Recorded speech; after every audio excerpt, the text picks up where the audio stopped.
Bu loyihamiz sanoat qurilish bankining hamkorligida Jizzax viloyati Forish tumani Xonqaldi hududidagi 744-sonli konturda 10 gektar yer maydoniga pomidor mahsulotlarini ekkanmiz.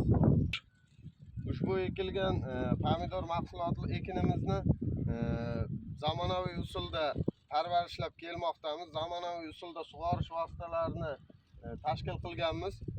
Parvarishlash muddati 137 kunni tashkil qilib, pomidorni hozirgi kunda gullash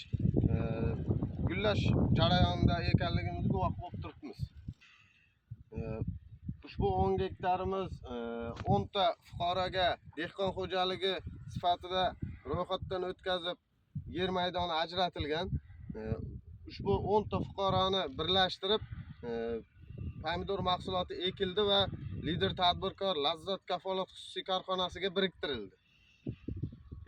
Ekilgan pomidor mahsulotimizni, pomidor ekinlarimizni har bir gektaridan 35 tonna mahsulot olish reja qilganmiz. Jami bo'lib 10 gektar yer maydonidan 350 tonna pomidor mahsuloti olish niyatidamiz. Bundan maqsad kelajakda dehqon xo'jaligini ko'paytirib, dehqon xo'jaliklarini daromadini oshirish niyatidamiz.